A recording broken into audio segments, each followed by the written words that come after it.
একটা সরকারের অনেকগুলো দায়িত্ব থাকে। আপনি যদি এখন বলেন নির্বাচন আগে না আপনাদের ঘরে ঘরে বিদ্যুৎ পৌঁছায় দিব, এটা আগে। আপনাদের ঘরে ঘরে বিদ্যুৎ পৌঁছায় দিব, এটা আগে। না আপনাদের ঘরে ঘরে গ্যাস পৌঁছায় দিব, এটা আগে। আপনাদের ঘরে ঘরে গ্যাস পৌঁছায় দিব, না রাস্তায় ট্রাফিক কন্ট্রোল করবে, এটা আগে। রাস্তায় ট্রাফিক কন্ট্রোল করবো, না আপনাদেরকে পুলিশ প্রশাসন সুন্দর করে দেবো যেন আপনারা আইন শৃঙ্খলা আইনের ব্যবস্থা পান, এটা আগে। এই ধরনের প্রশ্ন করলে আপনি সরকারের কথা শুনতেন? আপনি মানতেন? তাহলে এই কথাটা কেন মেনে নেন? কিছু তরুণ এসে যারা দুনিয়া দেখে নেই, যারা জীবনে কোনো চাকরি করে নাই, ব্যবসা করে নাই, রাজনীতি করে নাই, কিচ্ছু করে নাই, আজকে একটা চাকরি চালাতে দিলে পারবে কিনা আপনি জানেন না, হয়তো পারবে, কিন্তু আপনি জানেন না।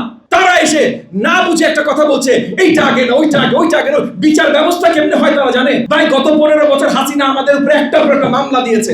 আমরা উকিল না হলেও শিখে যেতে বাধ্য হয়েছি বিচার ব্যবস্থা কিভাবে কাজ করে। কারো বিচার করতে চান, সঠিকভাবে বিচার করতে চান, বছরের পর বছর চলে যাবে। আর আপনি বলছেন যে নির্বাচিত সরকার আসলে বিচার করবে না, মানে নির্বাচিত সরকারের উপর আপনার কোনো আস্থা নাই। আর যেই মুহূর্তে আপনি বলবেন নির্বাচিত সরকারের উপর কোনো আস্থা নাই, সেই মুহূর্তে আপনি বলছেন যে বাংলাদেশের 18 কোটি জনগণ কাকে ভোট দিবে, তারা কি চায়, এইটার উপর আপনার কোনো আস্থা নাই। আর যেই মুহূর্তে আপনি বলবেন বাংলাদেশের 18 কোটি জনগণের উপর আস্থা নাই, সেই মুহূর্তে আপনার কোথাও বসা, দাঁড়ানো, কথা বলার কোনো অধিকার নাই।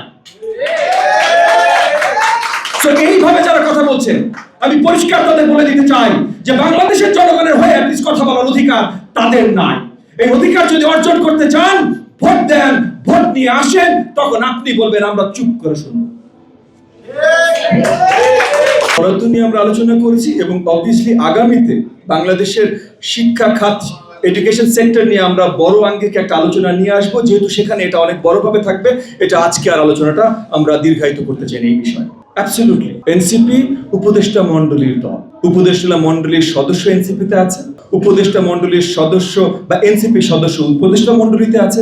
এবং যখন এনসিপি একটা রাজনৈতিক দল উপদেষ্টা মণ্ডলীর হয়ে জনগণের সামনে বক্তব্য রাখতে পারে, গণমাধ্যমের সামনে বক্তব্য রাখতে পারে, তখনই পরিষ্কার হয়ে যায় কে কে এক দল। সেটা নিয়ে আর বড় আকারে কোনো উত্তর দেওয়ার কোনো প্রয়োজন আছে বলে আমি মনে করি। আগামী সপ্তাহে আমরা যেটা বলেছি যে বিস্তারিত আকারে এটা গণমাধ্যমে আপনাদের কাছেও পৌঁছে দেবো, সরকারের কাছেও পৌঁছে দেবো। এখানে আমরা বড় দাগে এই আলোচনা রেখেছি, ওটা অত্যন্ত গুরুত্বপূর্ণ যে আসলে সঠিক সময় যদি নির্বাচন এই সরকার দেয়, যেটা তাদের দায়িত্ব, তাহলে এই বাজেটের পুরো মেয়াদকালীন আসলে তারা সরকার পরিচালনায় থাকবেন না।